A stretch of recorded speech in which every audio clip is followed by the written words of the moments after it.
ఈ ఆభరణాల వ్యాపారం చేస్తూ ఉంటారు చూసారా, ఇందులో జీవా అని ఒక ప్రముఖ బ్రాండ్ ఉందండి. సో దీని యొక్క బ్రాండ్ అంబాసిడర్ కీర్తి సనాన్, ప్రముఖ నటి. రీసెంట్గా మీకు ఈ విప్రో అనబడే కంపెనీ, వీళ్ళే ఈ సంస్థ జీవా యొక్క ఓనర్స్. సో వీళ్ళు రక్షాబంధన్ క్యాంపెయిన్ మొదలుపెట్టారు. మీరు ఒకసారి ఫోటో చూపిస్తాను మీకు. ఇవాళ భారత్లో ఎవరికైనా కొద్దిగా జ్ఞానము ఉన్నవాళ్ళు, ఆలోచించేవాళ్ళు ఇలాంటి ఒక ఫోటోని చూసి ఏముందిలే అనుకుంటే చాలా తప్పు.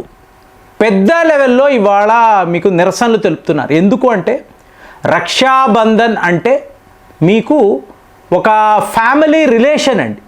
అంటే కుటుంబాల మధ్య ఉండే ఈ బాంధవ్యం ఎంత పటిష్టంగా ఉండాలి అని రక్షాబంధన్ లాంటి పండుగలు జరుపుకుంటారు. అలాంటిది ఒక సహోదరి ఒక సహోదరుడి దగ్గరికి వస్తున్నప్పుడు ఎలాంటి దుస్తులు మీకు ధరించాలి. సో ఆ ఫోటో చూసారో అనుకోండి, సిగ్గుపడాలి. కీర్తి సనాన్ సిగ్గుపడాలి. కానీ ఈవిడ పెయిడ్ ఆర్టిస్ట్ కదా, డబ్బు తీసుకొని వాళ్ళు ఎలా చెప్తే అలాగ. సో ఇదంతా మీరు చూసారనుకోండి, అజీజ్ ప్రేమ్జీ అనబడే ఒక వ్యక్తి, ఈయనే విప్రో యొక్క అధినేత. సో ఈయనకి గత కొన్నేళ్లుగా ఎందుకో భారత్ అంటే నచ్చడం లేదు. మీకు ఒక వీడియోలో సల్మాన్ ఖాన్ గురించి అలాగే ఏఆర్ రెహమాన్ గురించి మాట్లాడాం. వీళ్ళు మేము దుబాయ్ వెళ్ళిపోతున్నాం, ఇక్కడ బాలేదు, అసలు భారత్ బాలేదు, ఇలా మాట్లాడుతున్నారు కదా. ఇప్పుడు ఈ లిస్టులో అజీజ్ ప్రేమ్జీని కూడా మనము కలుపుకోవాలి. ఎందుకు అంటే చేసే ప్రతి ఒక్క పని యాంటీ ఇండియా పని. మొన్న ఈ జంతర్ మంతర్లో ఈ బొద్దింకల అల్లర్లు ఉన్నాయి చూసారా, 57 లక్షలు ఈయన డొనేషన్ ఇచ్చినట్టుగా వార్తలు. అంటే మీరు ఇక్కడే పుడతారు, ఇక్కడే పెరుగుతారు, ఇక్కడే వ్యాపారాలు చేసుకుంటారు, మీరు లక్షల కోట్లు సంపాదిస్తారు, కానీ ఈ దేశము అంటే మీకు నచ్చదు. ఇదే మాట్లాడుతున్నాం కదండి. సో ఇవాళ ఈ అడ్వర్టైజ్మెంట్లో ఏమిటి అంటే హిందూ మహిళలను ఎంత చీప్గా చూపించాలో అలా చూపించండి. వాళ్ళు బొట్టు పెట్టుకోకూడదు, కాటుక పెట్టుకోకూడదు, సింధూరము ఉండకూడదు. సో వీళ్ళు ఇలాగ బట్టలు విప్పుకొని సహోదరుడి దగ్గరికి వెళ్ళి రక్షాబంధన్ అని చెప్పి మీకు ఆ తాడు కట్టాలి. ఇది అడ్వర్టైజ్మెంట్లో ఉండే గొప్పతనం. ఇక్కడ ఏంటంటే మనము ఒక్కరిని టార్గెట్ చేస్తున్నాము, ఒక వ్యక్తి ఒక సంస్థ కాదండి. ఎందుకో వీళ్ళందరికీ కూడా భారత్ అన్నా, భారత్ మహిళలన్నా, హిందూ మహిళలు అంటే చిన్న చూపట్టు. ఇది మళ్ళీ వేరే ఎవరికీ వర్తించదు. ఇప్పుడు క్రైస్తవులు అనండి, మీకు ముస్లిం మహిళలు, వాళ్ళందరూ వాళ్ళ రూల్స్ అండ్ రెగ్యులేషన్స్ ఖచ్చితంగా పాటించాలి. కానీ హిందువులోని వచ్చేటప్పటికి, మహిళలను వచ్చేటప్పటికి ఎంత అసభ్యంగా వీళ్ళని చూపించాలో వీళ్ళు చూపించగలరు. అంటే ఇక్కడ మనం ఆలోచించాల్సింది, మనం ఏం చెప్తున్నామండి, హిందూ సాంప్రదాయం ఏం చెప్తుంది అంటే ఒరే ఎక్స్ట్రీమ్స్ వద్దురా, బుర్కాలు మనకి వద్దు, బికినీలు వద్దు, మనం డీసెంట్గా ఉందాం. సభ్య సమాజం మనల్ని ఎలా చూడాలనుకుంటుందో అలా మనము ప్రవర్తిద్దాము, ఇంతే కదండి. ఆ పద్ధతిలోనే మనం వెళ్తున్నాం. సో ఎక్కడ ఎవరికి వ్యతిరేకం లేదు. ఇప్పుడు చూడండి, రాజ్ కుమార్ సంతోషి అని ఒక ప్రముఖ దర్శకుడు, చాలా గొప్ప దర్శకుడు, ఆయన ఒక స్టేట్మెంట్ ఇస్తున్నాడు. ఏం చెప్తున్నాడు అంటే, ఎందుకండి ఇండియా పాకిస్తాన్కి గొడవలు వచ్చే చిత్రాలు తీస్తారు, ఎందుకు తీస్తారు? ఇలాగ మతపరమైన అల్లర్లు మీరు సినిమా ద్వారా ఎందుకు ప్రాపగాండా చేస్తున్నారు? సో ఇప్పుడు వీళ్ళు అడుగుతున్నారు, మరి బంగ్లాదేశ్లో మామూలుగా ఉద్యోగాలు చేసుకుంటున్నారు, వ్యాపారాలు చేసుకుంటున్నారు, గుడులకి వెళ్ళి పూజలు చేసుకున్నారు, వాళ్ళ మీద ఎందుకండి దాడులు జరుగుతున్నాయి? రాజ్ కుమార్ సంతోషి గారు మీరు అడగరా? మీకు సింధు ప్రావిన్స్లో ఉండే హిందూ మహిళలనంతా వీళ్ళు కన్వర్ట్ చేసి మీకు తరువాత వేరే దేశాలకు పంపించి ఎన్ని చిత్రహింసలు పెడుతున్నారు, దాన్ని అడగరా అంటే సినిమాలో మాట్లాడుతున్నాను, అది పాలిటిక్స్లో ఏమైనా జరగవచ్చు, నాకు సంబంధం లేదండి. నా సినిమాల్లో అలాంటివి చూపించాం. హిందూ ముస్లింలు బాయి అన్నట్టుగానే ఉండాలి, అప్పుడే సమాజం బాగుంటుంది.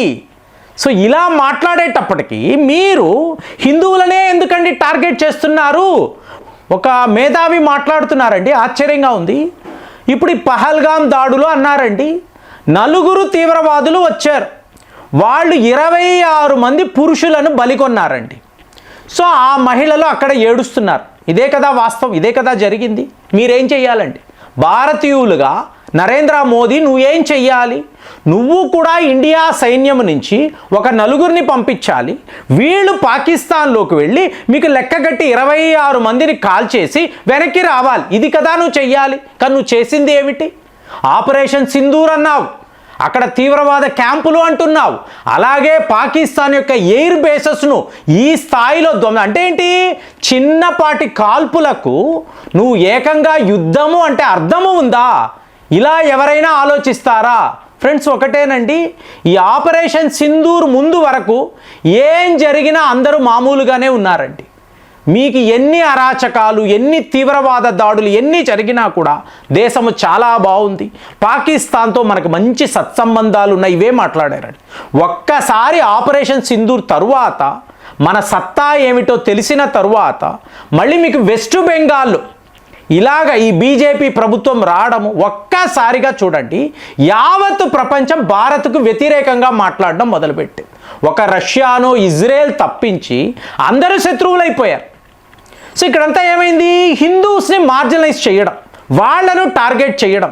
ఇవాళ 30 million American dollars Aziz Premji ఈ జీవా అనబడే బ్రాండ్లో పెట్టుబడులుగా పెట్టి ఈ కీర్తి సనన్ అనబడే నటిని పెట్టుకొని ఇంతంత పొట్టి పొట్టి బట్టలు వేసుకొని వెళ్ళు, రక్షాబంధన్ సెలబ్రేట్ చేసుకో, ఇలాంటి దుస్తులే నువ్వు ధరించాలి. ఏంటి? ఒక డైరెక్టర్ ఉంటాడు, ఒక కెమెరామ్యాన్, ఆర్ట్ డైరెక్టర్, వీళ్ళందరూ ఉంటారు కదా. ఏమండి, రక్షాబంధన్ అప్పుడు చక్కగా కదండి అమ్మాయి ఉండాలి, చక్కగా చీర కట్టుకోవాలి, లేదా మీకు లంగా పరిగిణి కట్టుకొని వెళ్ళాలి. అది కదా హిందూ సాంప్రదాయం అంటే, అది కదా ఈ రక్షాబంధన్ పండుగ యొక్క అర్థం, అది కదా.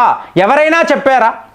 అంటే ఆ క్యాంపెయినే ఇలాగే ఉండాలి, చీప్గా ఉండాలి, ఇదే రక్షాబంధన్ పండుగ అని చెప్పి ఇవాళ వీళ్ళు చెప్తున్నారు. ఇక వీళ్ళ సంస్థల్లో, విప్రో సంస్థలో ఆ రోజుల్లో మీరు చూసుకోండి, యంగ్స్టర్స్ సాఫ్ట్వేర్ అన్నప్పుడు మీకు ఒక ఇన్ఫోసిస్ ఉంటుంది, లేదా విప్రో ఉంటుంది. ఇక టీసీఎస్ అంటే పెద్ద జాబ్, టీసీఎస్లో ఉద్యోగం అంటే అబ్బో వీడు చాలా, ఎందుకంటే 1984 నుంచి కూడా వాళ్ళు క్యాంపెయిన్ చేస్తున్నారు కదా, చాలా అడ్వాన్స్డ్గా ఉన్నారు కాబట్టి ఈ 3 సంస్థల గురించే మాట్లాడేవాడు. ఇక్కడ విప్రోకి ఏమైపోయింది? గల్ఫ్ దేశాలలో, సో గల్ఫ్ దేశాలలో మీకు పెద్ద లెవెల్లో సాఫ్ట్వేర్ టెక్నాలజీ పెరగాలి కాబట్టి వీళ్ళు హై లెవెల్లో మీకు గల్ఫ్ దేశాలను టార్గెట్ చేశారు. ఇలాగా మీకు చాలా పెద్ద వ్యాపారం చేయగలిగారు విప్రో వాళ్ళు, అజీజ్ ప్రేమ్జీ గారు. వీళ్ళ సంస్థను చూసారనుకోండి, షాహీనా రాఫిక్యూ అని ఒక మహిళ అండి. ఈవిడ తన హిందూ కొలీగ్ ఆవిడకి చెప్తుంది, ఈ దేశం యొక్క హెడ్, విప్రో యొక్క హెడ్ నిన్ను ఇష్టపడుతున్నాడు, నువ్వు అర్జెంటుగా మతం మారిపో, నీ జీవితమే మారిపోతుంది. ఇది ఈవిడ చెప్తుంది పక్కన కూర్చొని. సో ఇప్పుడు ఇమీడియట్గా ఇప్పుడు ఏం చేసింది? మీకు హెచ్ఆర్ మేనేజర్ ఉంటాడు కదా, షీషాన్ అహ్మద్ అంటారు, అతని దగ్గరికి వెళ్ళి చెప్పింది, ఏంటండి ఇది, ఆయన ఏదో కంట్రీ చీఫ్ అంట, అతను నన్ను ఇష్టపడుతున్నాడంట, ఈవిడేమో మతం మారిపో అంటుంది, ఏంటి ఇది ఇలాగా అంటే వాళ్ళు ఒక పెద్ద లెవెల్లో మీటింగ్ పెట్టుకొని ఇమీడియట్గా నువ్వు రిజైన్ చేసేసి వెళ్ళిపో, ఉండాలి అంటే అక్కడ వాళ్ళు చెప్పినట్టు విను, లేదా ఈ సంస్థలో నీకు ఉద్యోగము లేదు అని చెప్పి పంపించేశారు.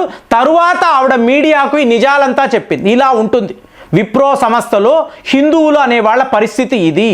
మీకు టీసీఎస్లో కూడా ఇలాగ, అంటే మీకు గల్ఫ్ దేశాల మార్కెట్ని పట్టుకోవాలని చెప్పి వీళ్ళు కూడా ఇలాంటి ఒక ఏర్పాటు చేశారు. పొరపాటుగా అక్కడ వేరే జాతి వాళ్ళు వెళ్ళి జాయిన్ అయితే ఎన్ని దారుణాలు. టీసీఎస్లో జరిగిన అంత పెద్ద గొడవలు మీకు విప్రో అనేది అక్కడ హైడ్ అయిపోయింది. ఇక్కడ జరుగుతున్నది ఎవరు తెలియడం లేదు.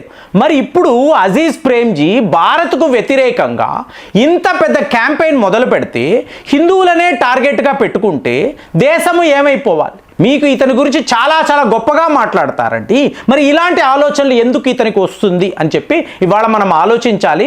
మరి ఈ జీవా యాడ్ గురించి మీ అభిప్రాయాలు ఏంటి? కామెంట్స్లో రాయండి. మళ్ళీ వచ్చే వీడియోలో కలుద్దాం. జై హింద్.